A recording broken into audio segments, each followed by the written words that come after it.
Oh, Austin's online. Okay.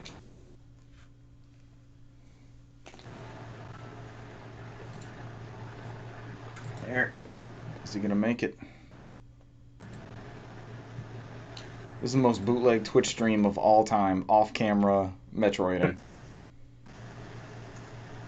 Oh god, do it go up? Go up, go up, go up. Oh my gosh. No, not down, not down. It's Brent. spinning. Other way. Come on.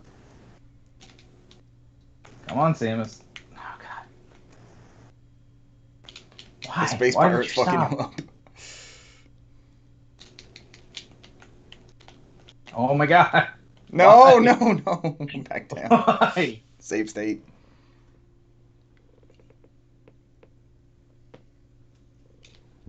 Then you executed that one perfectly.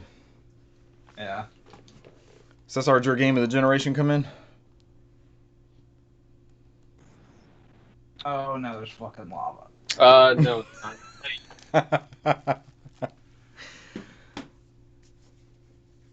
Where's this fucking door? Oh my god, stop. Don't fall. That other stuff come in. No Doug Fluties? No, this. Everything but Doug. That finally had me laughing, and every time I pull up notifications, that's still at the top. Finally. Yeah, I got all that stuff from that clearance sale from Best Buy. Oh, yeah. Yeah, the Doom Collection's a good one. The Dishonored. I was up at like 2 a.m. when they started posting them, so I just bought them all before they went Right. out. Brent, you better go. If anybody's joined us, it doesn't look like anyone has. Brent is in the throes of beating Super Metroid. We joined him at the exact moment. Enjoy this thrilling game streaming that Brent's doing.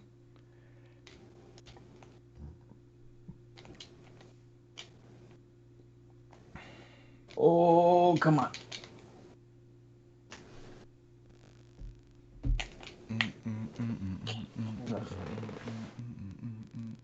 How much time's left? Less than a minute. Oh my gosh, go. Is the D-pad hurting me now? What? You got the busted D-pad. I should be good. I should be good. Get. Go. Go, Brant, go. 30 seconds. Oh yeah, I'm right here at the ship.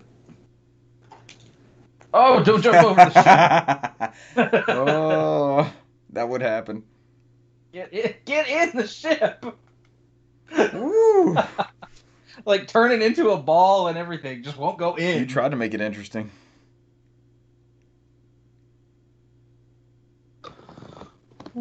Woo! Hell yeah. Beat it 2021. 2 down. The Metroid run continues. Summer of Samus, baby. Summer of Samus. So stupid. Summer of Samus. Oh man, that should be our title if we were live. Oh, I'll say it again. Don't worry. Summer of Samus. Yeah, that works. Find a way to work it in. See, if you join us early, this is the kind of content that you'll get to experience. Spoilers for the ending of Super Metroid, I guess. Yeah. Operation was complete. What was your time and completion? 5-12. What was it? 5-12. Did you get Bathing Suit Samus? Bathing Suit Samus? I did not. Did you get Bathing Suit Metroid? Bathing Suit Metroid would be a good one, too. Bathing Suit Metroid. I think it shows you at the end. She'll probably take her helmet off at the end.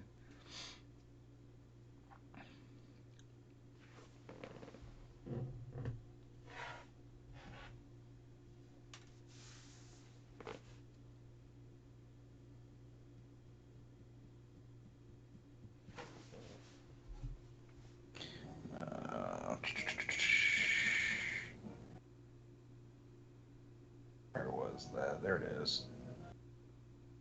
At the live notification.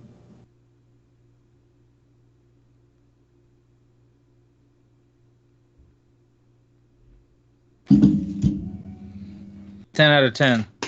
Damn. Would recommend. 1 star. 1 star. Because something was wrong with the shipping box. Yeah. Box. Yeah, tearing Box was packaging. One corner of. Yeah, one corner of the box was bent. 1 star. 1 star. Person delivered it on my stoop instead of my preferred garage door.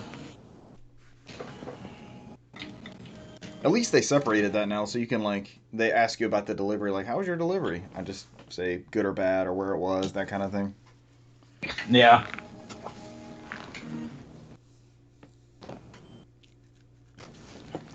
Guess I can put the headphones on. When are y'all gonna make it to that camera? I don't know yet.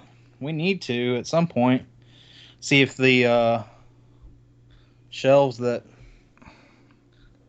my son wanted are in, and there was a couple other things that weren't there. The floating shelves and something else that we were looking I at. need to take the truck up there next time. I'm gonna get one of those birch bookcases. Oh, here we go. Here we go. Deer Force? 1994, baby. Is that your year?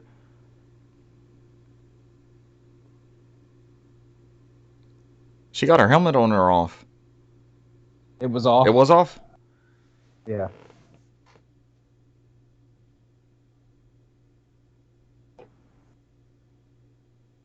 That's dope. Rate of collecting items is 87%. I think I was very close to Wow. that on I think I was super close to that on Zero That's Mission damn- as well, like 80 That's something damn good for percent. first runs. I mean, you've said you've started them a couple times, but it's not like you've played them to completion 50 times and you can speed run it.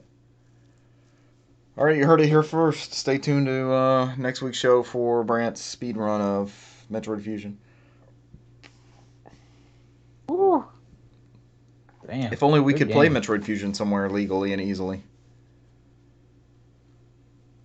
On the Wii U. I've just got to get my Wii U. It's on, oh yeah, it is on the fixed. Wii U. It's on that Virtual Console too, Cesar?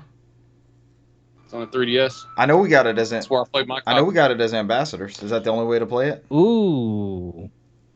I should Uh, buy it on my 3DS. Cesar, I think that was only for ambassadors for some reason.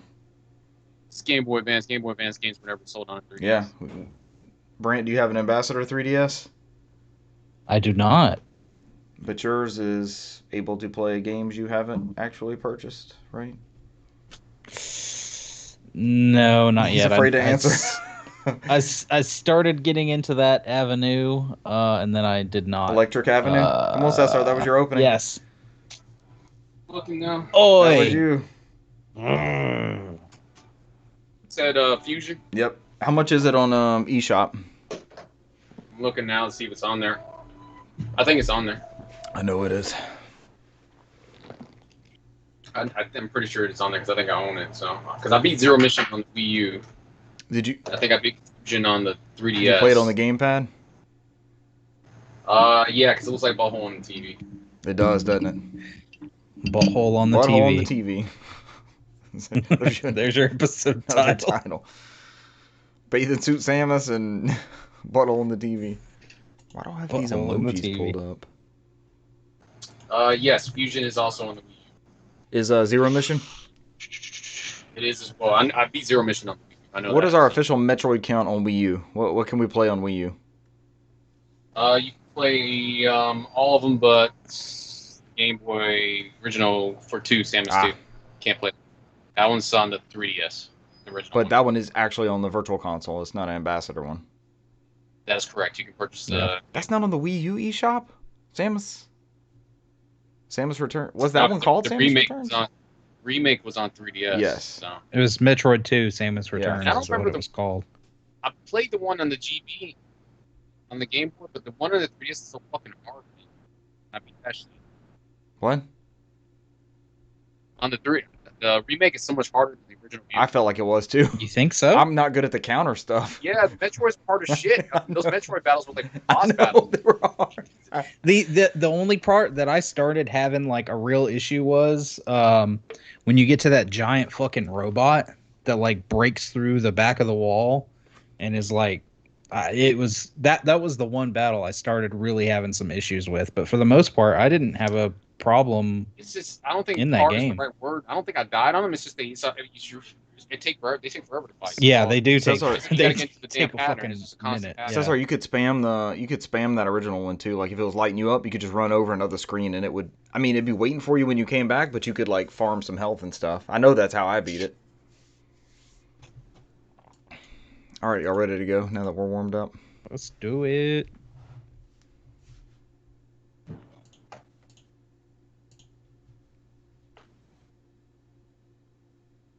Oh, there it is.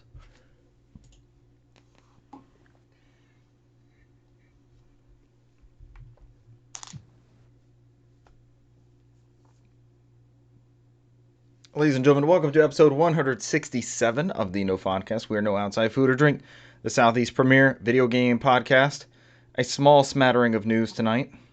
Would y'all say it's a smattering? 6 stories? Not It's- too in I mean, depth. that's our usual. It's our usual stories, but Yeah. yeah, slow news I week. don't think we'll be like. Nickelodeon's one of them, so that tells you. What is one of them?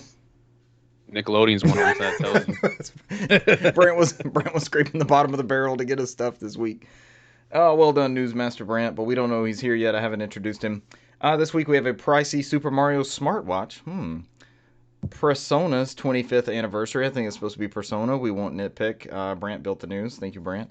Sony State of Play roundup. Could Lost Judgment be last in the series? Question mark. Nickelodeon characters battle it out in new games. Cesar alluded to this earlier in the preamble. And Ghostwire Tokyo has been delayed. Unlike the Tokyo Olympics, I didn't make up that joke. Someone else did. I stole that from somewhere else. I, of course, am Richard Bergman, joined tonight by Cesar Concepcion II. Hello. It's not normal I go second. Usually I go last. You're on the right side on the screen I'm looking at. That's probably what happened, because I usually go counterclockwise. I normally get 10 more seconds of complete silence from you before I need to answer. And staring into the threw me abyss off. before you have to come to rapt attention. Absolutely. Rounding out the clock and completing the news once again is Brant McKee, Newsmaster.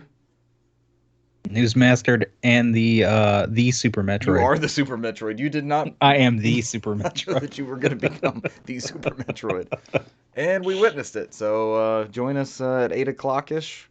We're usually going to go live around then. And sort of before we started recording, Brant was in the middle of beating Super Metroid. And I know he'll have more to share on that later on. So we got to watch him beat that. That was entertaining. Next week, Richard becomes the Master Chief. So What? tune in. It's better than becoming he the should've- Jack or should- Daxter. You should have been the Master Chief a long time ago. It's been running in simulations for the past every weekend. know. So I should be. His movements are mine. My movements are his. We've become one. just go ahead and watch the Ender Game movie and read the books. I feel more like Pacific Rim. That works. And it too. takes at least 2 of us, mostly 4 of us, to run the giant Master Chief. That's pretty good. Well done, Cesar. Become the Master Chief. That was all Brett. So Brant is the Super Metroid. I am the Master Chief. Cesar, what have you become? I don't know, something lame like The Master of Tales. Is there a Tails Master? The Master of Tails.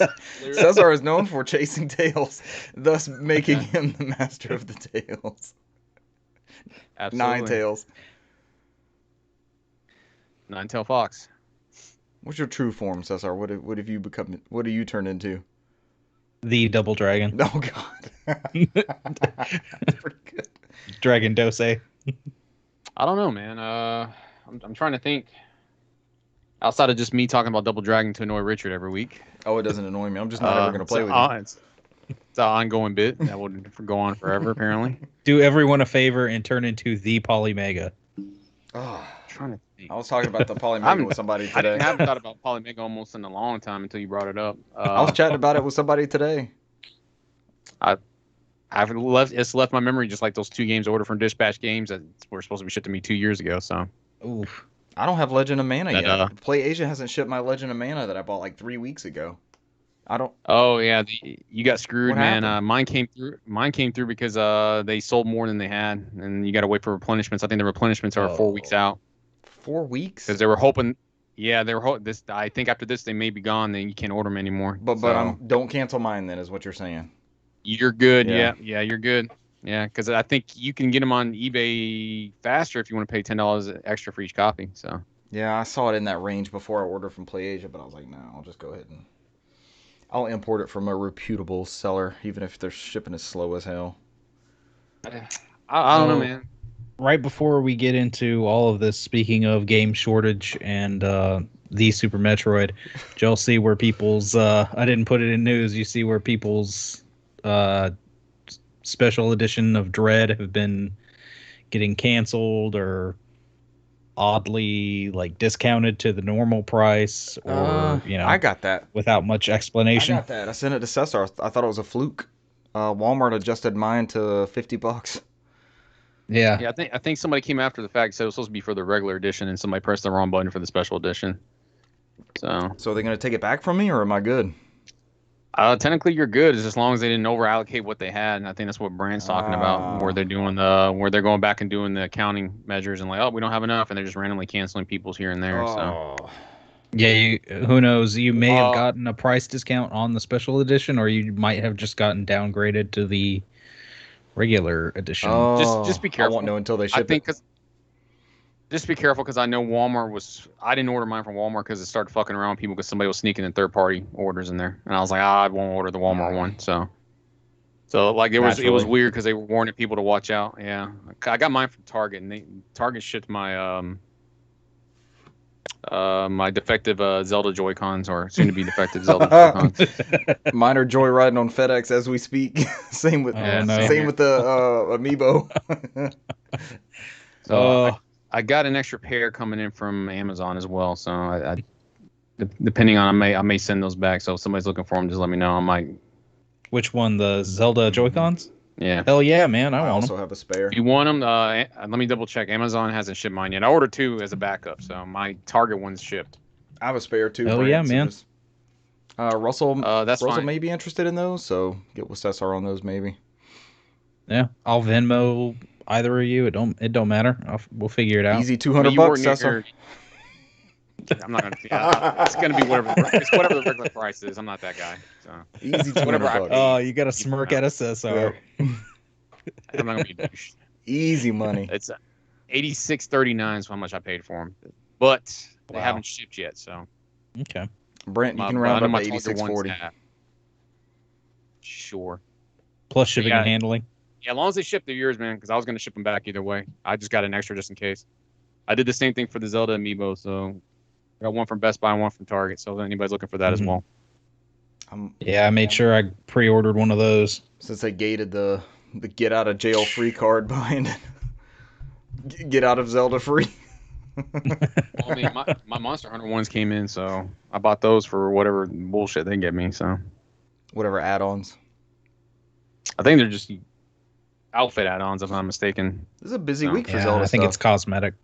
Oh, it's just cosmetic stuff on that? I believe so, yeah. There's a lot of Zelda stuff supposed to be coming in this week. Between the Joy-Cons and the Amiibo, they kind of went big on this. Almost like it's a tent pole Zelda release, I would say. So, I mean, it is supposed to be the anniversary. And I don't care what anybody says, but that theme for that game is the best, Skyward Sword. So I would agree, because that was the main theme when we went to that symphony a couple times. You know, that was what they were. That was the newest game at the time, so that's what we heard. And it seems like everything that they, first off, they're releasing it on a platform that people aren't tired of yet. I think that was a huge knock on it the first go around. Second off, they fixed a bunch of the things that people complained about. So I know it seems like every day they just keep releasing another trailer talking about a new feature that's been upgraded. What was it they hid and didn't really tell anybody? It was the item thing. I know was a big thing, because I heard Michael bitch on this podcast about it. He was like, every time you get a rupee, it tells you it's 5 rupees. It's great. It's blue. and they won't do that. There was something recently, like within the past couple days. Y'all remember what that story was?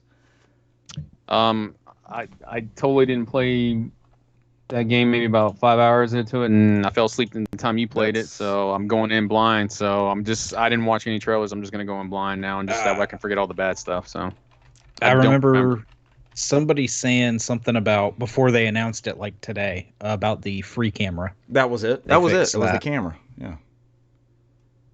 Free camera. Because before you remember you used to have to it was more like a targeting mechanism. If you wanted to move the camera around, you had to press the C button on the nunchuck and just like look around that way. I did that because I fired that up. Yeah. Did you see that video I sent you? I did actually fire it up to see what it looked like on that tube. I didn't see it. Sounds exhausting. I got the pictures that. I know. I got some pictures. I didn't get I sent you a Skyward Sword video of like that intro. But that was it's kind of funky because you can run around in first person, which always seems weird to me in a Zelda game. Yeah, it's very awkward. And then they can't see it on the camera for us, but you see in that corner over there, Richard, I bought those Mega Man figures, so I know how to beat the game now. They show me which bosses are beaten with which Mega Man character. So please, the figures came in. Please reenact it for us. Please show us how you beat Cutman. Oh, Brant's Brant's got some. Brant's gonna pit his figures against your figures. The little Cutman and Mega Man back there.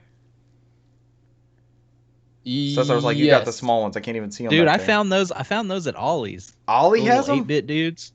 Yeah, they had a couple of them. Wow.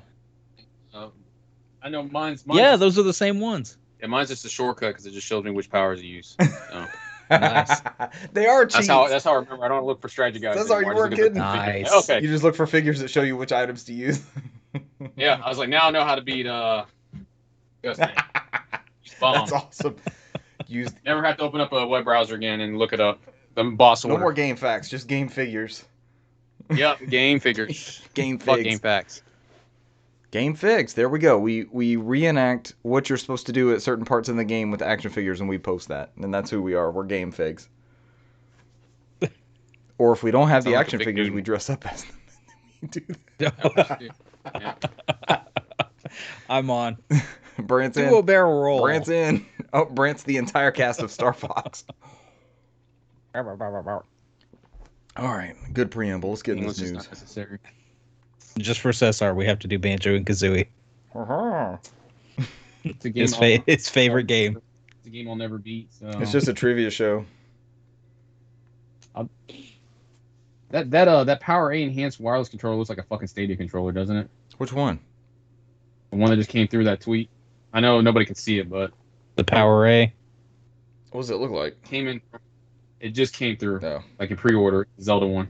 Blood Moon. Blood Moon Zelda. Blood Moon from. It looks almost like a Breath of the Wild. It looks almost like a Stadia. Yeah, it does. Oh, Stadia controller wasn't bad. I didn't hate of all the things I hated about Stadia, the controller was not one of them. The controller was solid. And I won a round of PUBG on it. Somebody carried me to victory. That's the true path to victory is the Stadia controller. Cesar. We determined it. As it should be. All right, let's talk about this expensive-ass Super Mario watch. This comes from The Verge and Sam Byford. The Super Mario and Tag Heuer? Is that the right way to say that? Heuer? Tag Heuer? Yeah, Heuer, I think. Tag Heuer collaboration is a friend of the show. Charles is a watch guy. He'll let me know. Tag Heuer collaboration is a $2,150 Wear OS watch, which is that Google's? Whose is that? Tag's Connection. Not exactly sure. It's an independent one, it looks like. Yeah. It's Heuer. Tag Heuer. Thank you, Cesar. Heuer is a surname that comes from German word "hey," meaning "hay." Okay. Hay is pronounced how it's pronounced. Tag Heuer. Okay. All right. Tag Hey says it's considering making these Mario features available in other editions of Tag Heuer Connected at a later state. So maybe wait for that one. I don't know. You can always call a friend of the show, Russell, and ask him with his German. Oh, he does speak German. Maybe we can learn more about his these conquests. Did he try the Pirates? I want to say he has not played the Pirates expansion yet. I'm actually interested in trying that out if we had to get down to it. So they've announced this watch. The website is counting down to a July 15th announcement. The hardware itself appears to be identical beyond some light cosmetic tweaks to the 45mm case, including an M for Mario logo on the crown, and it comes with two straps, one with perforated red rubber alongside one with red rubber and black leather. My two favorite materials combined into one thing. Red rubber and black leather. The watch is said to use a gamification reward system with greetings from Mario and Mushroom Kingdom themed animations that play as you hit various step goals throughout the day. Because that won't be embarrassing going off as you're going up the stairwell with coworkers. There are 4 new Mario watch faces, including a timekeeping face that features retro elements from the 1985 version of Super Mario Bros. With Mario all in pixels. Interesting. It looks good. It's not $2,000 good, but it's a very cool looking thing. There's only going to be about 2,000 of these available. Of course. In certain regions from July 15th. So it's a lot more exclusive starting what they know. Tomorrow, yeah. And I know that there's, I guess, some people upset about it because it's not a mechanical watch. I guess that's the thing among watch collectors. I could see that because in what, probably 5 to 10 years, this thing will be obsolete, or the OS will break, or it will run out of updates or something like that, you know? Yeah. The watch community has gone full circle, kind of like how music's gone back to records, and everybody's in mechanical watches right now. So, wait, do you keep up with the watch community like this? Is pretty awesome. Yeah, there's some gift ideas I had to do for some family members that are involved in watches, so I did some research on there, and so they came back through. So a lot of people were buying old school watches. So. Wow. So I bought my Japanese pocket watch because I got it when I was doing the research. I ran into that one. Very cool. I was like, I bought that. I feel like I don't need something else to collect, and that would definitely. I have my one Japanese pocket watch. I didn't end up buying anything anymore. You don't have the special editions. But I settled on, because I love the G-Shocks. I was a Casio G-Shock fan when I was working in a more construction-oriented position. And then the advancements between the Apple Watch and now I like my glucometer is attached to it, so I get nonstop readings straight to that, and it just I still probably prefer as a watch the G-Shock, but there's almost no going back from the glucometer readings and the notification screen. I got like a bug in here. No, if you buy something, just buy. I mean, if you get a mechanical and get one you like, it's like that watch I got was from the Taisho era, so that one's an old watch, 1915. So. Very cool. Wow. That's good to have. And it will be working long after our Apple Watches, sir.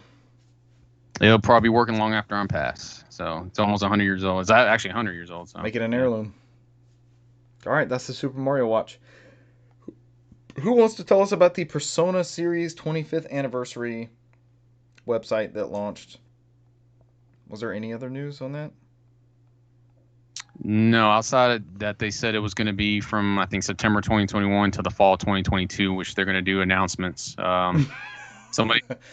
Everybody went crazy on Twitter. They're going to remaster every game, but then they had to go back and reread it, and it was like announcements of various goods. So it doesn't mean there's going to be a remaster of everything. Yeah. So mostly merchandise. It can be merchandise. It can be games. I think it was like 12, whatever. 12 things they said. It was like one a month or something like that. I think that's what it averages out to or something like that. So I imagine it'll end with a Persona 6 one. And if you go on the website, it'll tell you like there's little blank spots in there for surprises, and so people weren't trying to figure out what's going on. So I'm sure there's going to be some remasters and maybe the new Persona, but it's probably not going to be the amount everybody thinks it is. So. They already started selling some goods today. I think they did their first sale today. With the frame image and some other goods. I couldn't help but laugh when we read that it was a year's worth, and I was thinking of Nintendo and their stupid Mario 35th, and we got some cool stuff, but it was just this limited, you're not going to be able to play this. You can't download this. Just stupid stuff. Like, they could have leaned into it way harder, and then Brant mentioned we're getting Skyward Sword for the 35th for Zelda, but, like, there's not really been anything else, and even though you're honoring Metroid, they are not really doing anything with it whatsoever. And then we just had the 40th anniversary of Donkey Kong that came and went, and that could have been even more shit. That legacy's even longer. So, who knows? What do you guys hope to get from this? Are we saying just, being able to play these on current platforms? Would that be the ultimate goal? Maybe get those 2 remasters off PSP? Possibly. It depends on what they still have code for. So, I mean, I know they have those Personas on PSP, so they can run those through an emulator, like they did with the Castlevania Collection. Yep. Whether or not Sony's going to allow that to go on other consoles would be a different story, because people still bitch about the Rondo Blood and Symphony Whatever, Night it's not there. being on Switch. Well, it's there. Go get a PS4 Slim and get those games if you want to. It's way cheaper than buying a Turbo Duo and Rondo of Blood, right? Yeah. But we know the real reason why is because it's running through a PSP emulator, and they have to get that approved from Sony to get that on something else. So, but it just depends on what they got out there. So I mean, I'd be okay with that. Technically, I mean, Persona has been tied with PlayStation anyways, right? Saturn for the first one, and then it went to PlayStation afterwards. I think Saturn had it first. Okay. And then you had that weird. Now that I think that was the only Persona one that was odd man out. I think that's the only one they got. Yeah, I mean, it's been mostly here in America and Europe. It's always been on the PlayStation console. So, Right. Outside of the little shootouts they have on 3DS. But The dungeon crawlers. But yeah, I think at some point, I know Persona 3 and 4 have been released on PS3. It's downloadable games and on the PS2 emulator. You can get the first 3 Persona 1 and both Persona 2 games and Persona 3P on a PSP emulator. So yeah, I mean there's probably a way to run them all. So yeah, well they had all those Persona Q games and stuff on the DS, 3DS, and stuff like that.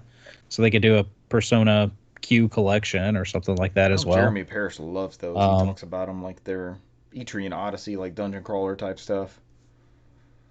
Gosh, they have those dang Persona dancing games, and I mean, Atlas was surprised at how well Persona 4 Golden did on Steam, so one would imagine that they'd want to at least bring a couple more Persona games to that platform to make them more available. Steam's the happy medium, right? Is that, because these games aren't going to be super demanding, I would imagine, unless it's like a true, ray tracing, all kind of extra stuff, but they don't typically do those with those, it seems. Mm-mm. So just making that stuff available for the 25th anniversary, I think that'd be pretty cool. And I know the music is kick-ass in this series, so if we got some more musical collections. Are they available on Spotify or Apple Music or anything like that? Yeah, some of them popped up on Spotify recently. That's good. Ever since Sega bought Atlas, they've been more outreach into other platforms and everything else. So since Sega owns Atlas, I wouldn't be surprised if they try to get as much as they can on Steam. So that was a good move for them. So I remember you and I talking about that, and like, how is that going to go? Is that going to be just a feather in their portfolio, or are they going to propel them into something more? And it seems like it's been the latter, fortunately. It's made them better. Yeah, it's not utilizing. I mean, they're letting them expand and all that stuff and trying to branch out there. The only thing that we miss out on is that Atlas used to be very good about picking out Japanese games that would get translated and released over here. They don't really do that anymore because they seem to handle everything internally now. I think that's gone to Nipponishi Software of America that's got a lot of those now. So right, because it's not the Dark Ages like it used to be, Yeah, most of what they bring out over here is what they own. So they stop bringing out other people's IPs over here. So that's probably the big change that we saw from that. We used to have to rely on working designs, or you'd see these screens of these awesome Japanese games, and it's like, man, we are never getting this, and just hope that there's some chance that we would get something like that. Still haven't got a Bahamut of Lagoon, so. That Nier person that we talked about a couple weeks ago, did we talk about them? The BU? We would if we talked. I mean, we know what happened to him, unfortunately, but we didn't talk about it. Yeah, he built a lot of Super Nintendo emulators and translation projects and all that kind of stuff, and he's no longer with us due to online bullying. But Bahamut Lagoon was like his magnum opus as far as, I'm sorry, he or she, I'm not sure what they identified with, but that was their magnum opus as far as translation and such. So if you can find their build of Bahamut Lagoon. Yeah, I think it's they got repo carts on the eBay of it. Yep. So I always think of the grandma that didn't get was it Dragon Quest 6? Never got Dragon Quest 6 on Super Nintendo. Was it 5 that she was after? Yeah. Because she played 1 through 4. Because that's the ones we got. Yeah. And then she wrote into Nintendo Power wanting the new Dragon Quest game, or the new Dragon Warrior game. I'm sorry. Okay. Hopefully we get more Persona stuff. Sony State of Play. Who wants to run down that one? I got this. I watched the entire event. It was mostly, and they had come out and said that this was going to be 9 minutes of Deathloop and follow 9 looping minutes of Deathloop. Yes, 9 looping minutes of Deathloop, which honestly, I mean, they've shown so much of Deathloop. Before this event, it's semi-redundant at this point. What is just a quick, pulse check. What is everyone's Deathloop meter? Where's everybody at? I mean, it doesn't look like a bad game. It No. really doesn't. Arcane it does doesn't make look bad like games. it does look like they've added. I guess we'll jump into that. So, because they showed off some gameplay, it looks like they've added some abilities to kind of hack enemy turrets. They've and added some deaths to other the little loop. things. Yes. And they showed how as you progress, you can get certain power-ups. So in certain respects, it is kind of roguelite in that respect, where as you go through, you get different upgrades, power-ups, and things that stay with you. And one of the ones they showed was one where you can actually die up to 2 different times and basically have a semi restart, like a checkpoint from where you want to be. You go and get in a gunfight. If you die, you reset right out, and you come back in, and everybody looks at you. They're like, "Hey, we just killed you. What the hell's going on?" And you start the gunfight again. Sounds like a Bethesda game. People remaining, and you can collect, I guess, some of the currency and stuff from your dead body. And I mean, they showed off going after a certain, I guess they'll say, like, boss, and almost Hitman-esque, casing the room, making sure you're finding the appropriate target, seeing the best way to kill your mark, maybe an interesting way, with they showed it was this person giving this speech, and they were standing on this platform that could fall and drop them to their deaths into like an incinerator kind of deal. And I'm sure they'll probably have a couple different things like that in there. It looks interesting. I mean, they've delayed it twice now.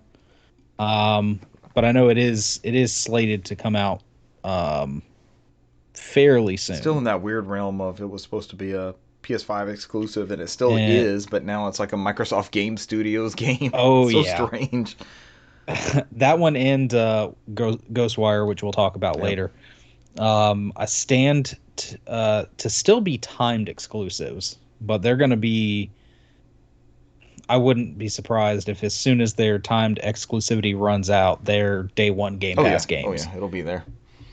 So if you don't want to play this immediately on PS5, then bide your time, 6 months, 12 months, whatever it ends up being. It'll be there, I'm sure. And you'll get it on Game Pass. And yeah, it doesn't look bad. It looks fun. I don't know if it's a day one for me,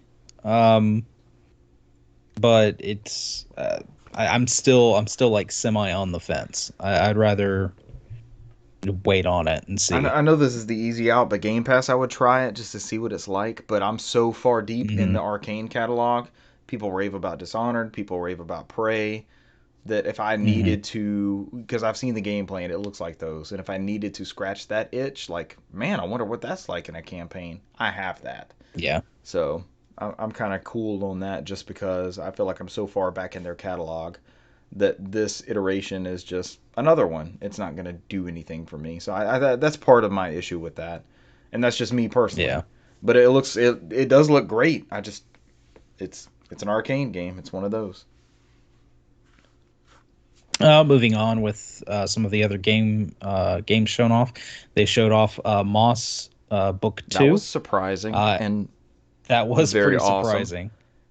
It looks beautiful, and they did announce that it will get a VR support as well. Then there was Arcade Geddon, which is a multiplayer shooter. Will actually early access started the day of the show, and the full launch will be next year, 2021.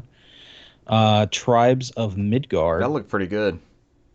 Yeah, that was the kind of almost like Diablo-esque. Yeah, I was trying to think of the right way to describe it too. It's like a top-down isometric style. Yeah. Look really good.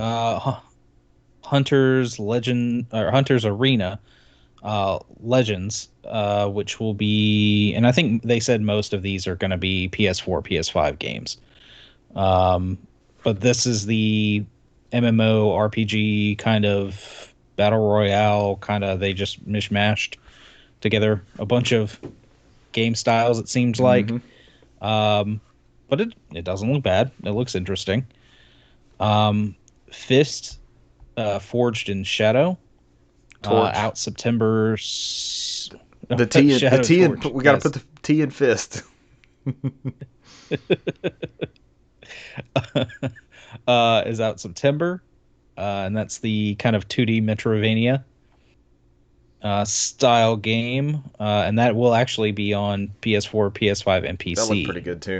This September. That was probably one of that looked good. Games of the show if I had to pick one. The next one was probably still my anticipated indie title from Sony. Is Sifu.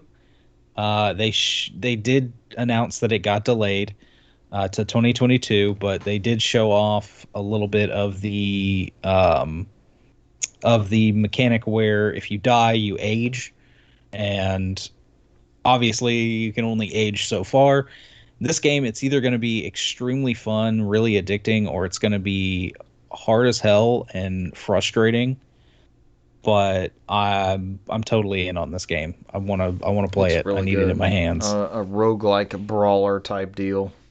It looks like they've really made, and it could still shit the bed, but it looks like they've. It could. These are tried and true between running and gunning and procedurally generated levels and things like this. They seem to have carved out a niche that no one has thought of, and that's what seems impressive about this. And it seems to play super smooth.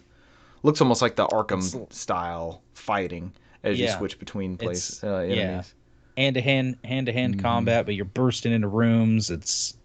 Was that like Hotline Miami, where you have to like methodically go through rooms and kill all these different enemies, and or like Super Hot, except Super Hot you have the time mechanic. But this, that's the hand-to-hand combat based. And then this Jet, the Forest Shore. This is the one where you're like a ship and you explore different planets, areas, figuring out the basically the lay of each different planet, studying the atmosphere, animals, everything about it. And let's see, next we got a little bit from Sega as we went into the Demon Slayer game. This looked good too, and I've seen that episode that they were doing it on.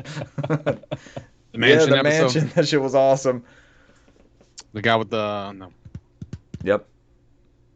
He was intense. And this is out October, PC, PS4, PS5, Xbox One, and the Series consoles will also be out on those. Is it going to follow that show? Is that kind of... As most of these anime-based games do, I'm sure it will follow... it'll probably follow the show up to whatever arc. It'll, go through whatever arc in the show and then stop. It's gonna cover the final selection, first mission, Asukasa, Suzumi Mansion, Naragumi Mountain, and rehabilitation training arc. So the first season essentially, or the movie? Believe it or not, first season. The movie's a Mugen Train arc. Believe it or not, there's only 11 arcs in Demon Slayer altogether. So Oh, wow. 7 of them's already been shown. There's only the last 4 left. But the Hashira training arc is pretty long. It's like it's probably Hashira training arc is probably going to take 52 episodes. Whoa. So Dang. That's Demon Slayer filler. there's no filler. The series is done. So it will be straight manga the whole way through. So Wow. Still a lot of stories to be told. I will knock the HD generation, as it were, for a lot of different things that it brought us in gaming, good and bad. But like anime title games, we no longer had to imagine like, well, it kind of looks like Naruto. That's a pretty good representation. Like this shit looks like the anime at this point, right? So sorry, Yeah. you watch more, maybe you have more of an insight, but it seems like that margin has grown way shorter than it was. yeah, I mean they actually fit the bill and paid the money to get the English voice actors for this. Typically they don't do Nice. that. So and the English voice acting is same quality they have on the TV show. So This might be worth supporting. This sounds like a good one. What was next, Brent? They talked a little bit about Lost Judgment and how it will be getting a free next-gen upgrade, or Path to Victory, as we like to call it, as coined by Cesar Concepcion. I thought this was exclusive to next gen. I guess I'm wrong on that one. It makes sense to come out on those consoles with 100,000 plus install base. 100 million plus, I'm sorry. And then lastly, because we already talked about Deathloop, they ended the show with Deathloop. But before that, they did show off a little bit more of Death Stranding's director's cut, which I did not play this game. Kojima's y'all's guy, but it looks like there's plenty of new content. Wait, are you not a Kojima fan? No comment. Where do I find Brant's indie eye source? Where do I kill? He makes different games. I'll give you that. That He is does. He makes some absolutely different fine that you games. have that take. And this, and I didn't.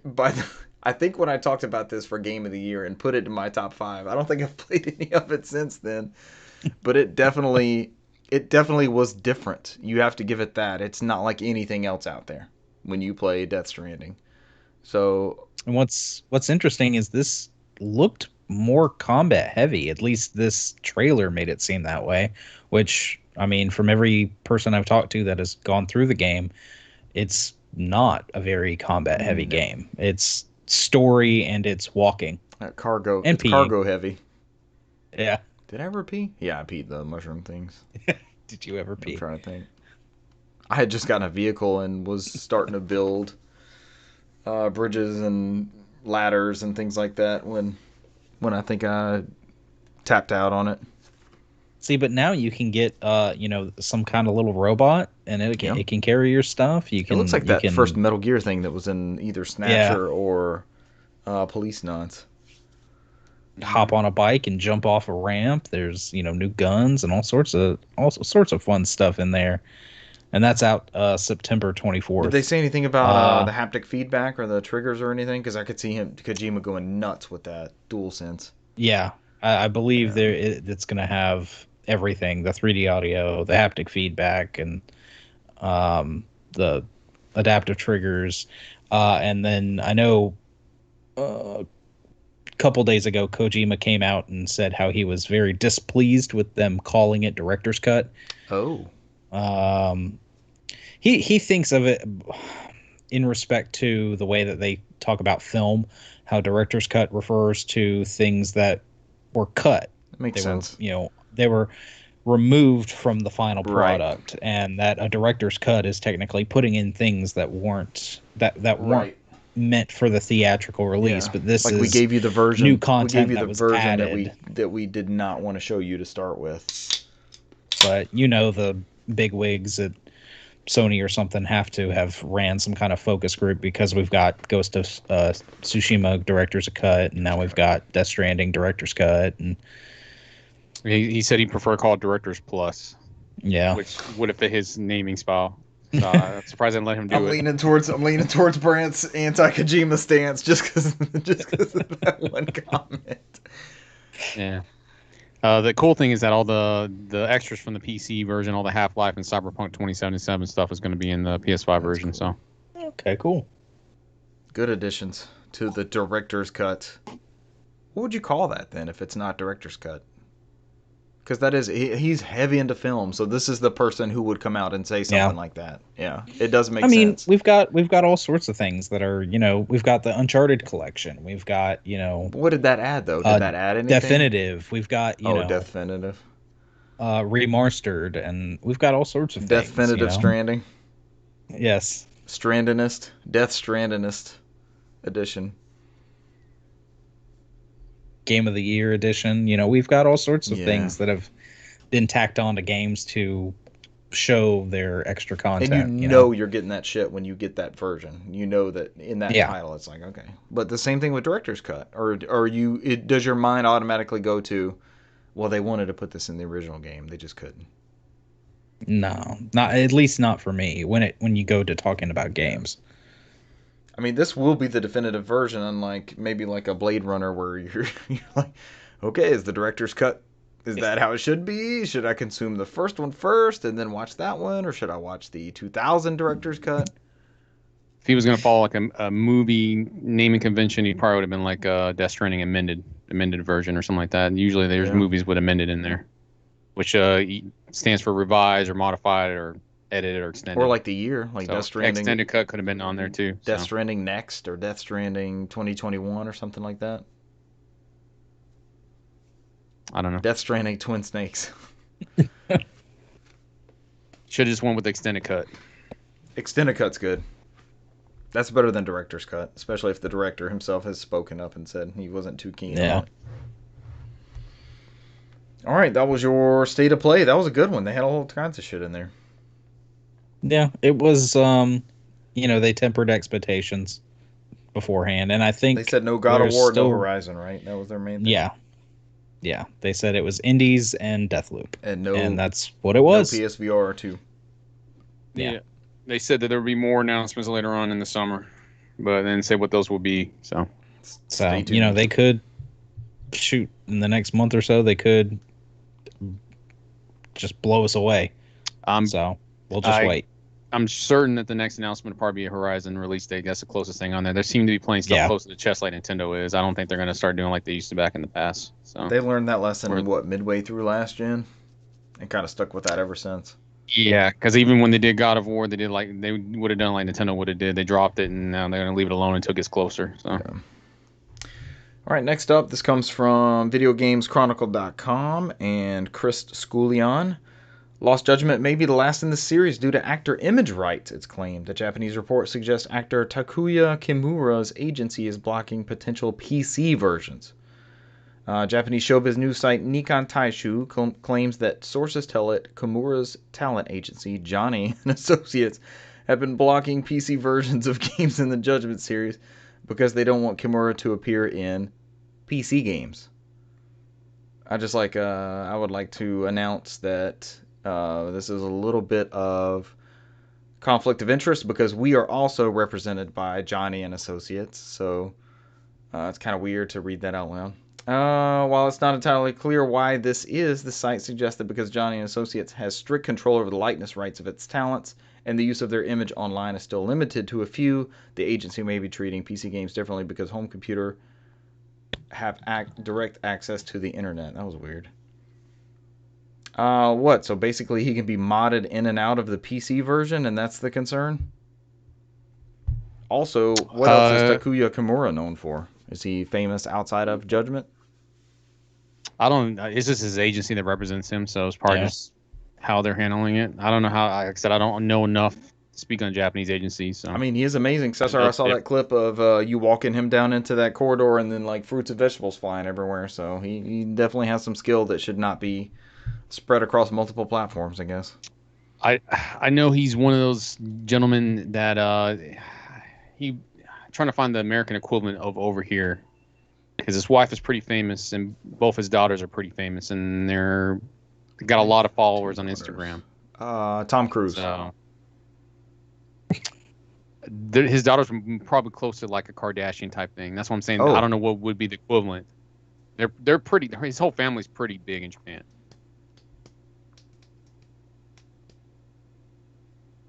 I'm drawing a blank. That's not dead air. That's all of us thinking of an American equivalent. I'm Homer just saying, Simpson. I'm just saying they're all. Holy They're all, shit, Brent wins. All very famous. Cesar, this Judgment series, is it based off this one character? Could it not be spun off of... you had the first one. You've played it through twice now, I think. You got a second game in the series. Could they not spin that off into something else? Are they stuck like Kiryu from the Yakuza games? Well, I was going to say, wasn't that the whole thing with Like a Dragon? It was they spun it off with a new character. Can you not just do that and make another Judgment game with somebody else, or are we stuck with this guy? I don't know. I mean, there's nobody in his team that'll probably be interesting, especially with him doing the PI stuff and the courtroom drama. There's other interesting characters in there, but he's kind of like a jack of all trades. A lot of the other ones are more suited to what their roles are. Yeah. So unless you make some, it's like you taking I feel like we're the Philips team. We got the Zelda license. It's like, let's not make a Zelda game with that Link guy. Let's make a Zelda game with somebody else.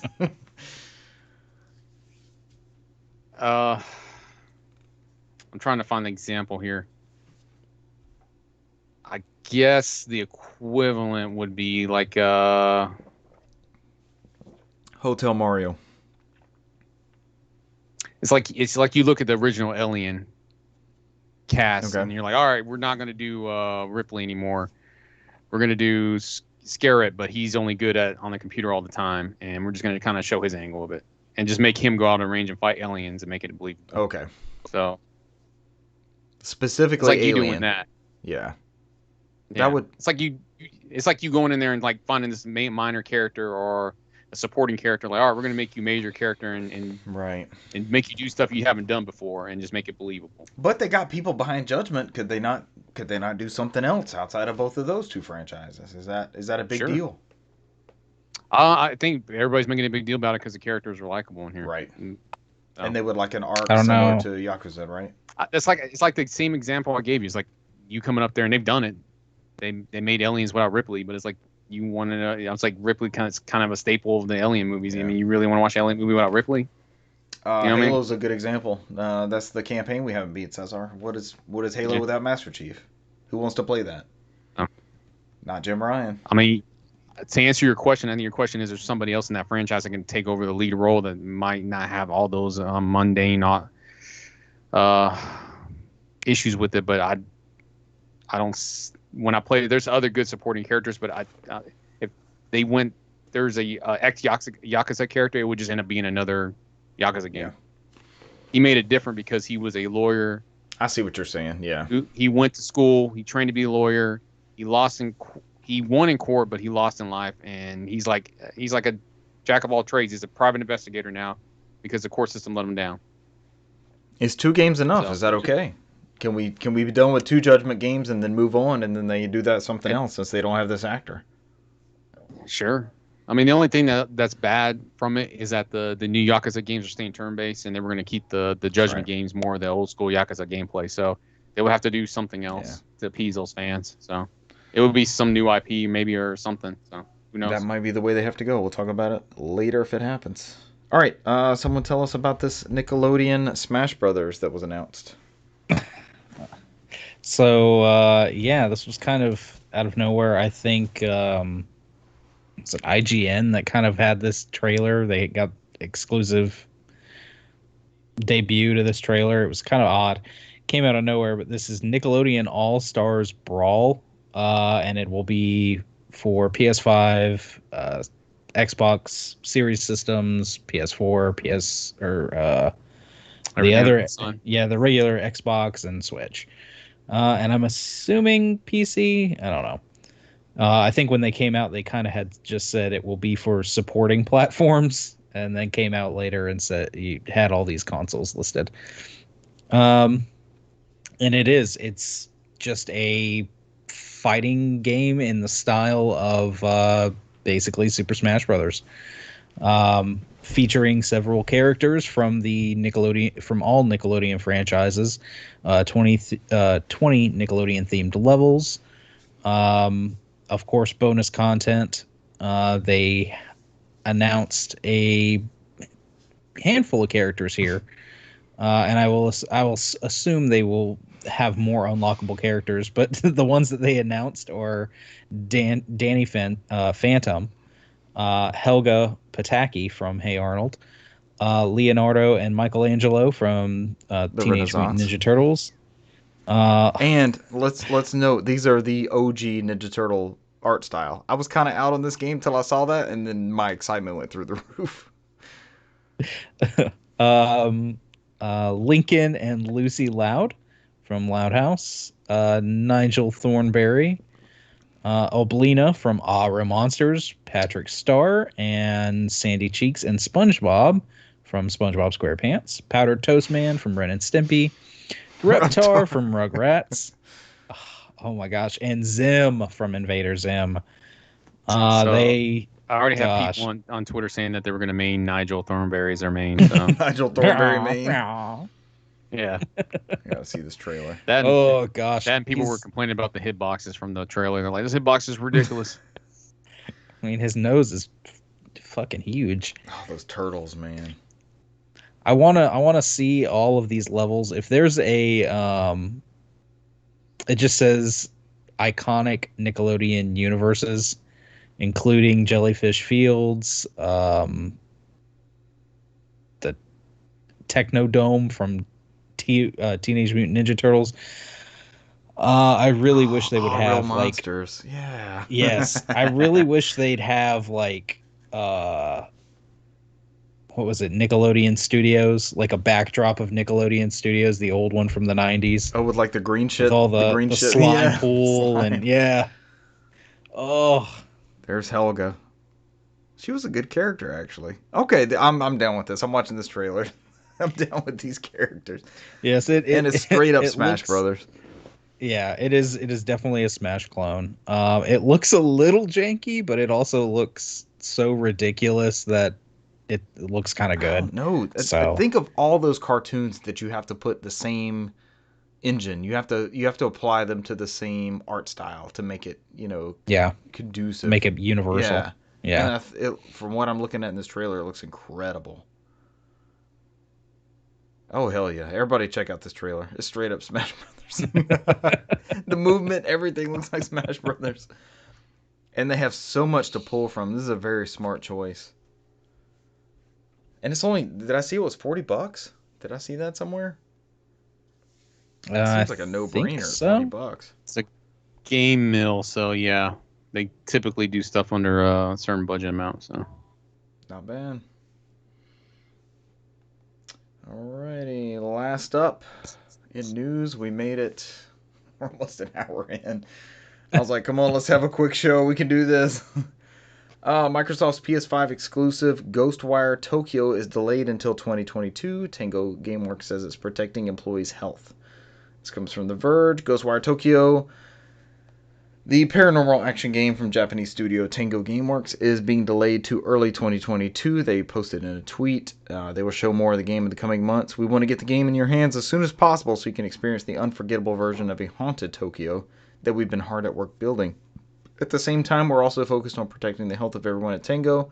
The announcement reads, our new release window will give us time to bring the world of Ghostwire to life as we've always envisioned it. The game was originally stated for release in fall of this year. It was announced in 2019, and of course, I forgot her name, Ikumi Nakamura, thank you, The Verge. She stepped away from Tango due to health concerns at the time, so she's no longer part of that as well. Go back to that quote of a delayed game will be better eventually. A rushed game is bad was the Miyamoto quote. I butchered it. But also people's health. Like let's take care of that first. Video games can wait. We got plenty to play now as it is, right? Mm-hmm. So aside from the obvious, itis that's been going on within the past year. Oh yeah, the itis. And then along with the Cyberpunk debacle, I think everybody would much rather them delay a game and make sure it is gorgeous and the actual vision that the people want it to be, rather than a jumbled mess or a hurried mess, and have to do with crunch and Yeah. And not be what it was, or what it was supposed to be, or promised. And I can't believe that. I mean, this is a side note, but the Tokyo Olympics, it's just not going to be the same. There's no spectators there. Yeah. And they're having a rise in cases. I don't know if this is the new Delta variant. I haven't looked into much of what they're dealing with, but they're having to quarantine athletes, and the IOC flew out there, and they were kind of isolated, and it just seems like a mess. Like, why not wait until this is a big thing? You've already pushed it back 1 year. What's another year? Unless it's messing with Winter Olympics at that point. I think the IOC said if it wasn't happening this year, they would cancel Tokyo altogether. It was this year or bust. But they've already lost their ass. Like, what are they getting by not having spectators there? That's huge boon in sales. Yeah. And there's, I mean, it is a thing for me because I remember when the Olympics were in Atlanta, which is our hometown, and it was such a thing here. Between that and the Paralympics, also, I went to a lot more Paralympic events than I was able to go to Olympic events, but I just can't even imagine them building these venues and getting ready for this and marketing it and making the game of the year last year for Cesar and I to play Witcher Time on, and they just can't have people there. That makes it. You have all these visitors and these nationalities and everybody that comes in. You would think they would tell the IOC, like, pump the brakes, man. We can do this next year. It's bizarre to me. It's not Tokyo's fault. I know IOC it's not. Told them it was this year, next year. It's the freaking. They tried to push it back, and IOC was like, nope. Yeah, because there was a poll from Japanese citizens who want to go. They want to volunteer. They backed out of volunteering. They want to go to the events. They backed out of going to events. Well, they're banned from going to events now. And then, like, what was it, 75-80% of people that were polled said they wish the Olympics weren't coming because of everything that's going on. Like, already a year delayed. It stinks, man. We're missing out. I miss the Olympics. Olympics are so much fun. I end up getting invested in even just like marathon. Like, it's 26.2 miles, and you'll get invested in this coverage that they're doing because they don't follow the whole race for 26.2 miles, but they check in, and you just get invested in these stories and this person from this country and what they overcame and how they had to train and where their origin story, and just the Olympics are so freaking awesome. It's a humanitarian story, and for it to be, maybe it won't be, and I'm speaking early because it's a week out, 2 weeks out. It's close, right? Soon, yeah.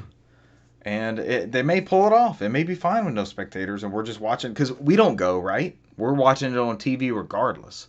So we'll just be viewing it on TV. But I know that athletes, they pull from the crowd, and there's that whole atmosphere that lends behind it. But it's just, the shit's still going on. The itis, as Brant put it. Also, looking at this article, I'm enjoying that The Verge put it as Microsoft's PS5 exclusive, Ghostwire Tokyo. That's the second one we talked about this episode. Yeah. Microsoft has all these PS5 exclusives for all those people. I love people on Twitter just getting mad about that, and they have to go in there and correct it. They do it on purpose now, just piss people off. That's why I laugh at it. Oh, for sure. I just want this. The argument has always been like PS3 has no games, Xbox One has no games, Switch has no games. There's always been some sort of has no games thing. That same crowd that would be hollering PS5 has no games, it's Xbox. It's first party Xbox games like Deathloop and Ghostwire Tokyo. That's extra entertaining. Yeah, it's like you said. It's like this argument they made, like that Sony has more Microsoft first party games on their console than Microsoft has on there, and so it's like it's the same thing that people just love to troll on Twitter about. So. That one's good too. But honestly, I mean, if you were to say, shoot, even 5 years ago, but 5-10 years ago, that you'd start seeing Sony games on Microsoft platform and Microsoft games on Sony and Nintendo platforms, would you like have believed it? But here we are. Skyward Sword without motion control. I don't know. For me, there's always been Microsoft games on Game Boys games, and you had Sony ImageWorks on Super Nintendo for a long time, and the one that surprised me is a fucking Nintendo copyright on the PS5 game. That surprises me. So, which one was that again? With Fatal Frame. Fatal Frame. Fatal Frame. Oh yeah. It still has copyrighted Nintendo on there, and it's getting published on that console. So I'm not too surprised in the other ones. That is It's the like, surprising. It's interesting to look at and like, oh, that's different. But the most surprising one is to see a Nintendo copyright on a Sony and an Xbox console. Yeah. Right, but we've been playing games for a long time, and that's not a common occurrence. This cross. I mean, you asked what I've Right. seen. I don't. It doesn't boggle my mind. I can't speak for anybody else. And they're Could be somebody leaning who into the plays- marketing too, which is interesting. Because the one of the most recent Xbox Game Pass commercials they had, the person was playing with a DualShock. And you would not have seen that, like Brant was saying, 5-10 years ago, you would not have seen that happening, where a person has X and triangle and square box. Someone called it box one. Yeah. Cross, box, triangle, square. You just wouldn't see that, you know? So, games played. We ready? Let's do it. All right, who's starting us off? Some Mine's Sea of easy. Thieves, Bridge Crew.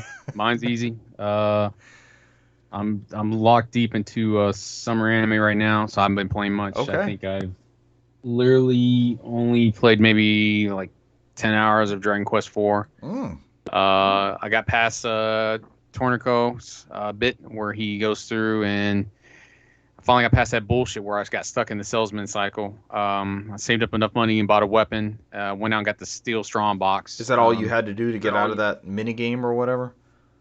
Well, I mean, you as you go through the game, there's little hints that give you like, hey, the inn shopkeeper wants to tell you something. The inn shopkeeper's like, hey, there's a rumor of a cave up north that has a strong box, and the rumor is if you die with a strong box, you keep all of your money when you die, and you know nobody can steal your money. Bullshit. So you have to go into the cave, get the strong box, and then it goes into the next thing like, hey, you know, there's a village like with foxes that are tricking people, and you go down there, and there's like a architect that's called Archie D-Tech or something like that. It's basically an architect, where he's stuck in that whole little village of foxes that are tricking him. That thinks there's a woman pulling him in there. It's like get caught in this trance. And so you go down to the next kingdom below, Balamore Castle, and it tells you like, hey, the bridge is out, but I'm waiting for the architect to show up. So you have to go up there and figure out how to get the architect out of that whole loop. Then you get the bridge built. Then you go into the next kingdom, and it starts a whole thing where the kingdom's trying to invade another kingdom. It's like this whole grand adventure that starts up, and Tornico ends up like stopping the war between the two kingdoms, and he gets his own shop. And from that point on, there you build a bridging connecting tunnel to the continent across, and that's where his chapter ends, because he's looking for like the legendary sword. So as you go through, I mean, you haven't played the Chosen yet outside the prologue, but you're playing like, I guess I never played Dragon Quest IV before, but I'm guess you're playing these people that are gonna make up your party at some point. Right. And all of them have their own reasons of going through this world for whatever reason. They're not pulled onto this quest that it seems to be forming up yet. So I think for me, I think the last one I'm on is on just started the Mina and Maya one, where they're trying to avenge their father who was killed by their former student. And so they're like I guess they're a dancer, which is I guess their equivalent of like a stripper type thing. So they're like traveling around the continent trying to look for their father's former student who murdered him, and so they can get revenge and kill him. So I think I'm maybe like 2 hours into that chapter. And I think after I beat that chapter is when I finally start the quest with the main hero. So I think it's about 10 hours before you start the main game. Yeah, the Chosen one. I mean, outside of that, nothing's really changed. I mean, each one has their own play styles. I think the one that's most memorable is Tornico's playstyle, because he doesn't have magic, but he does have a lot of support skills. So you can do like paddle feet, I think, or something like that, where you can mask your steps, so you're not getting random attacks every 5 seconds. So it turns it off for like a minute or two, so you can go through there. It does help. There's abilities where he can sniff out treasure, and he can find it. If there's any treasure located in a level you haven't gotten, he'll let you know. So each one has their own like different abilities that would be useful in a party. So, but yeah, that's it for me. That's all I played this week. Outside of my normal, whatever irks me thing. Are you playing that on 3DS? The DS version? 3D, the DS on 3DS. Okay, yeah. I mean, because the only other way you can do it is NES. I don't know if there's a Super NES port. There might be. I know there's a PlayStation port. That we didn't get. And the It DS was one. advertised. Yeah. Because I think Dragon Quest V, they skipped the PlayStation port and they went to the PS2 port That's for right. that one, so which we didn't get. So Dragon Quest 6, the PS2 port, we didn't get either. So I don't know. Dragon Quest 6 might be that weird one that only came out on DS. I think maybe. I don't know. There's one of them Here? out there. Or the remake. And the remake, like they only remade it, and they only made the remake only came out on DS. I Do think. you have that Tornado game for PS1? I remember that being a title. I think so. What do you do in that if you have it? Yeah. Yeah, what do you do in that? It's made by Chunsoft, so that should tell you. Okay. They only make mysterious dungeon games, so it's a dungeon Gotcha. crawl. So it's like Shiren, The Wanderer, like all those other ones where it's a randomly generated dungeon. That's all that is. Cool. Whether or not what takes place in that universe, I don't know. I've owned it for a while, and I never played it. So All right. that's it for me. You go ahead and wrap this bad boy up. Use Brent, guys. tell us about some Super Metroid. Well, first of all, I did get into the weeds, and I texted you about it. Those damn. Oh no! because No! Everyone, turn off Spotify, turn off iHeartRadio, turn off iTunes, turn off Google Play, whatever, YouTube, whatever you're following us on. Don't go down this wormhole with Brant. let him do it to himself. So I literally almost spent like, what is it, like $260 some on that damn Kurtz. It used to be called. Is it Kriz? Kriz Everdrive? Kurtz. I think it's Kritz. But it used to be the SD to SNES Everdrive, and now I guess because of copyright they've changed it to like FX Pack Pro or something like that.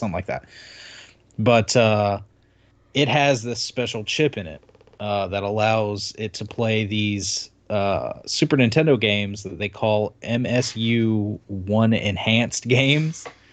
What does that mean? So the standard size on a SNES game was about anywhere up to a max of 4 megabytes.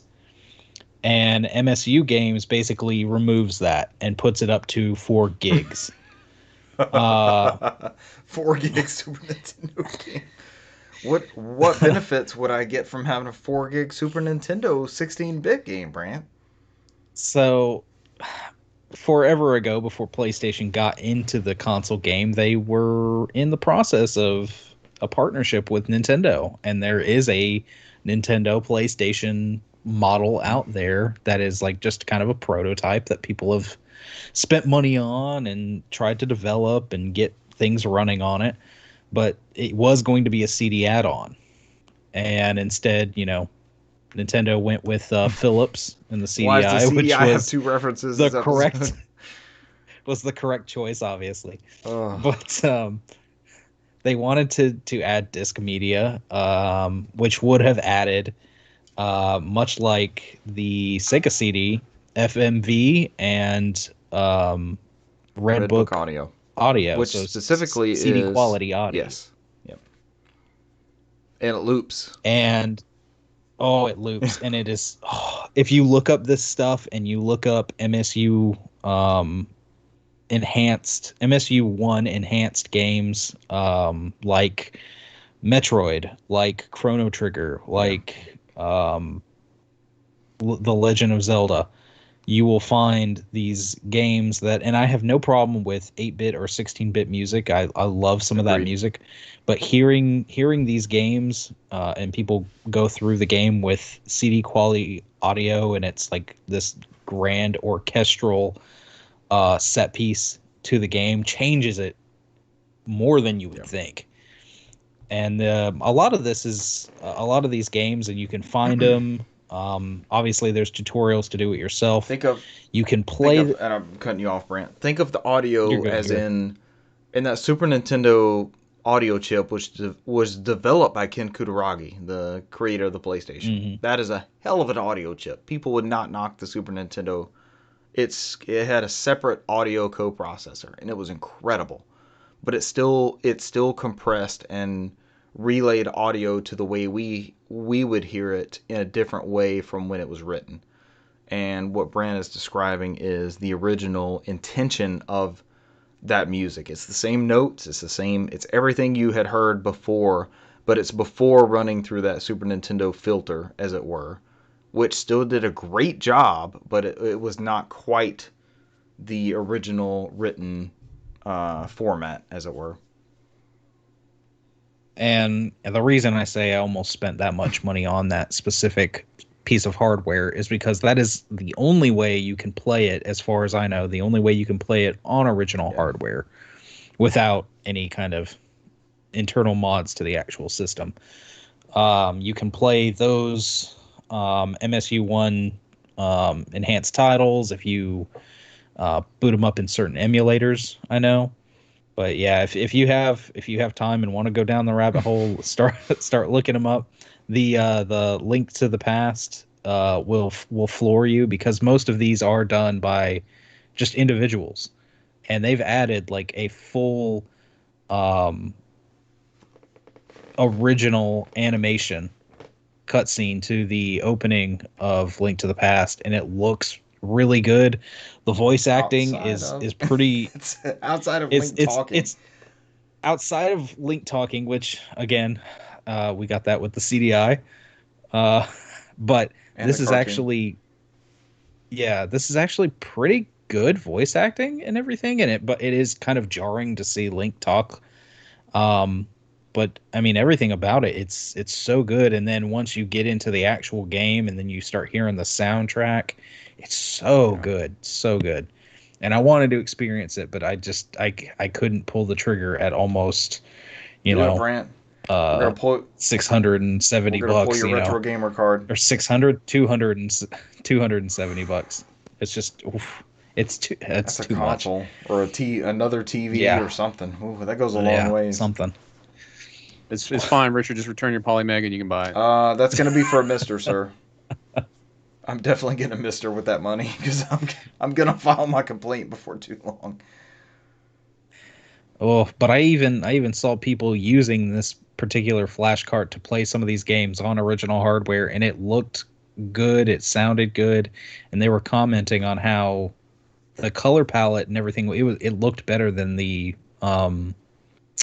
Sega CD add-on, because the SNES technically had a better color palette.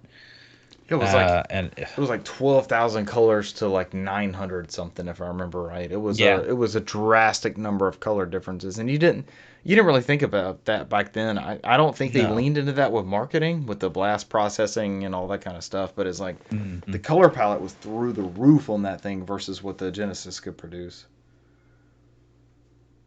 But enough about that. I did stay within the Super Nintendo realm and continue playing Super Metroid. Last week I had beaten Zero Mission and started Super Metroid, and was commenting about going through where I had been before in Zero Mission, and revisiting some of this.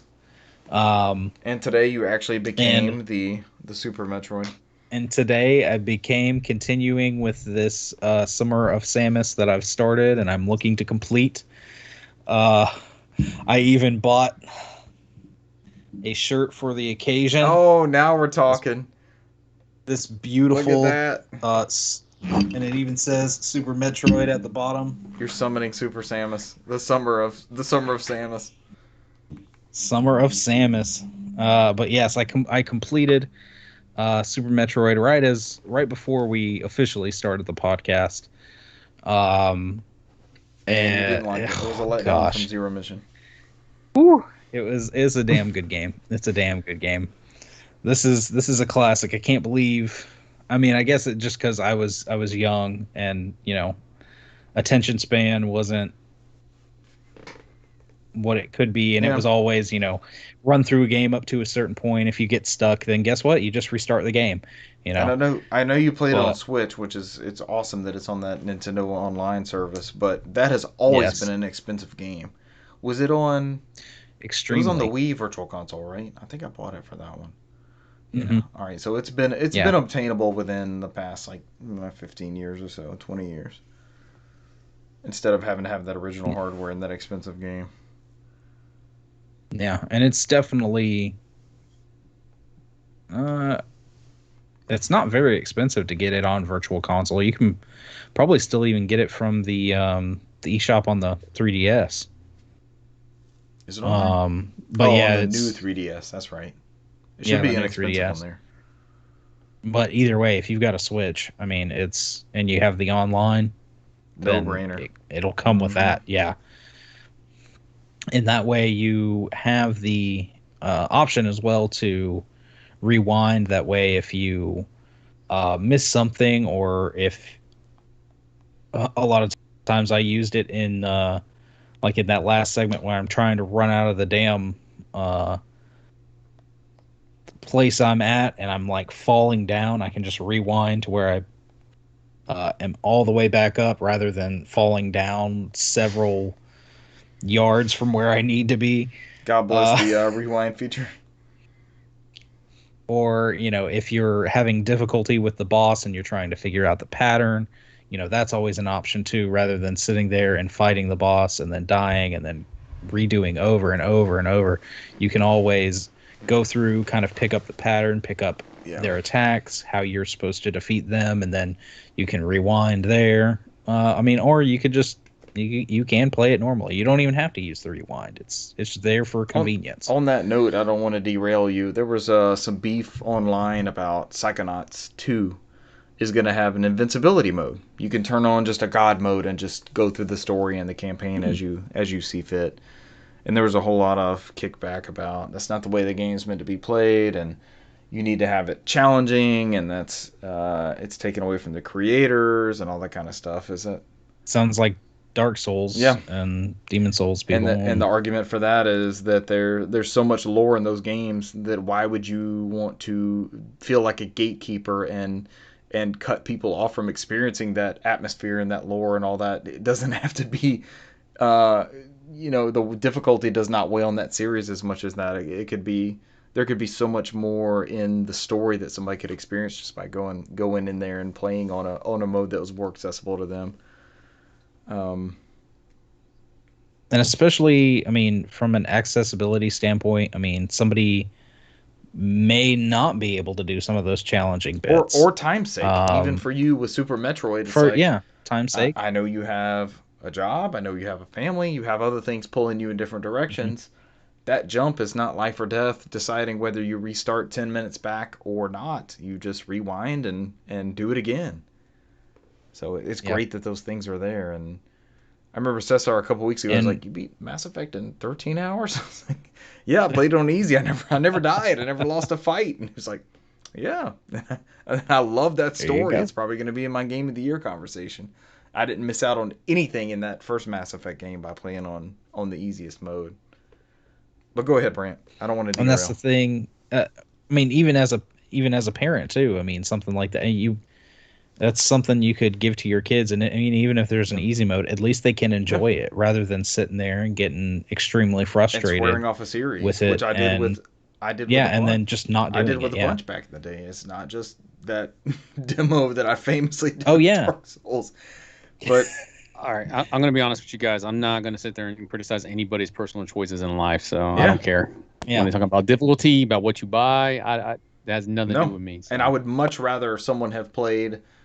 Let's play Dark Souls. Let's say I played it on hard and somebody played it on easy. I would much rather talk about the lore of Dark Souls and the atmosphere and the graphics and the things that we encountered and what the stories that the game told versus that boss had more hit points on my version than it did your version. That's what it comes down to. It's so stupid. Or that, when talking with anybody on a game, the first conversation you have isn't just, oh, you beat this game, oh, how did you like it, blah blah blah, that you talk about the experience you had, not that, oh, you played that game, what difficulty. Back to Mass Effect, did I miss anything in Mass Effect by playing that on easy? I had a perfect scope and perfect view of Mass Effect. It had nothing to do with what difficulty I had it on. So, bravo to features and developers who are able to add in things like rewind or an easier difficulty or an accessibility option where the controller can be adapted to maybe the Xbox adaptive controller or something that can be simplified for people of either younger age or a specific disability that they may not have, that they can still enjoy the game. It's my soapbox. I'm done with that. It comes up every once in a while. I'm like, why are we still talking about this? Yeah. Games are for everybody. Games were for be. us when we were kids. Games were for us when we were adults. Games were there for us when we were teenagers, when we were confused, when we were confident, we were happy, when we were sad. Games, and that's why we talk about it every week. Games have no bounds. They are for everyone, and there should be zero barriers, in my opinion, for enjoying a game of any kind. So, soapbox is over. Here, here. And yeah, I mean that's it. Super Metroid.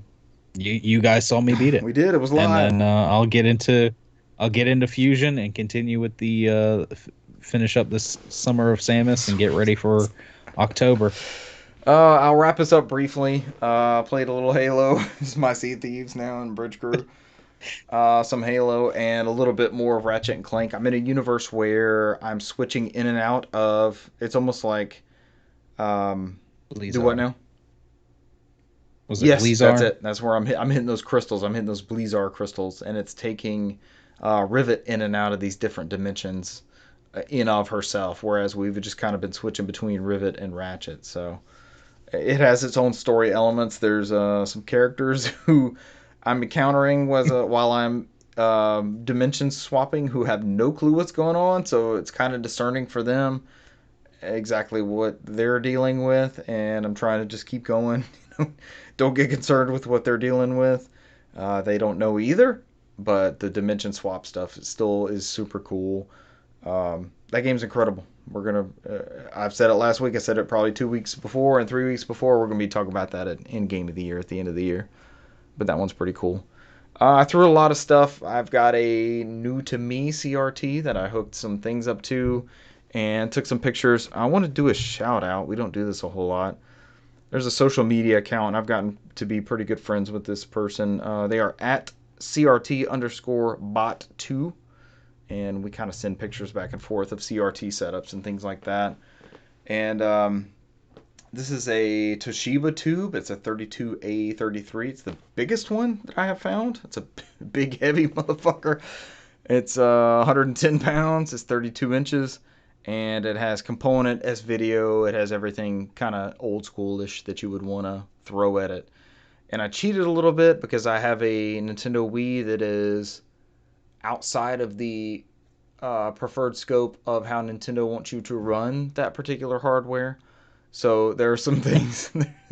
I sent Brand a picture of Metroid Zero Mission playing on the Nintendo Wii, and I don't think that is technically possible, but it is on mine. So there was a couple of things that I just fired up just to see kind of how they looked. And this is the Wii that Cesar and I beat Luigi's Mansion on in 2011 or 12, somewhere in that time range. We did an all-nighter and beat Luigi's Mansion. It's probably still on Tumblr somewhere. I know we played Tomb Raider after that, and we had a glitch where Lara Croft hit the ground and just screamed for like 40 seconds. It was bad. I guess that was the precursor. Cesar, they saw her Tumblr page. That was the precursor to the 2013 Tomb Raider with all the grisly deaths. She's just screaming and getting stabbed and shit. Oh, but I threw all kinds of stuff at it. Link to the Past, Super Metroid, Luigi's Mansion, Skyward Sword. I did that little intro just to see how because Skyward Sword on Wii is native 16:9. There's no way to really force it to that 4:3 image on a CRT. There's a couple games for Wii like that. We can have a whole episode on that stuff, but Jak and Daxter, I hooked the PS2 up to it on component and was kind of running around with my save file and the first Ratchet and Clank that I talked about a couple weeks ago and just everything I threw at it. This might be the one. I talk about a lot of CRTs on the show, but this might be. I might settle on this one. It has all the inputs I need. It's got the size. The speakers are great. No geometry issues. Nothing's weird. A good test for that if you don't want to do like 2240p test suite or any of those type things is load up a Final Fantasy game. It'll have all the boxes of the characters and the hit points and things like that, and it'll be kind of you can see that squared off image and kind of gauge how that needs to look on your CRT. But that's inside baseball tip on that one. So I did some tinkering. I did Halo, and I played a little bit more Ratchet and Clank. Oh, last week I talked about the challenges with the temples, and I finished that bit. And obviously that's when I got to was it Breezar? Is that what you were saying? Bleezar. I think it's Bleezar. Bleezar Prime is the name of the Bleezar planet? crystals that you have to hit. And as Rivet hits them with her hammer, she switches in between the little dimensions inside that one place. I don't think we talked about this between the three of us, but Rivet has, for all these games we've played where Ratchet has literally a ratchet. That's his main melee weapon. He swings it. You can hold, what was it, L1 and R2 to throw the ratchet and hit boxes and things like that far away. Rivet has a hammer. So, and it doesn't seem like that major of a difference, but she swings the hammer, and then she kind of like tosses the hammer, and it kind of comes back like Thor's hammer when you toss it at boxes and such. The same stuff that you're used to doing with Ratchet. And I know these guys talked about it, but the same weapon upgrades carry over between the two characters, so you never miss a beat. You never have to worry about, okay, do I spend the points on Rivet's weapons versus Ratchet's weapons, since I may be at the end of this chapter, maybe I don't want to upgrade that because then I'll end up with Ratchet, but they share stuff, so it's even across the board when you go to do those upgrades and such. But those are the games I played. Is that it for us, gentlemen? Are we done here? I believe so. Breezy 1 hour 25 minutes. A cool 23 minutes ahead of our normal time. I'm okay with that, especially this week. So if there's nothing else to add, ladies and gentlemen, thank you for joining us this week, and we will catch you next week. Goodbye. Adios. See you.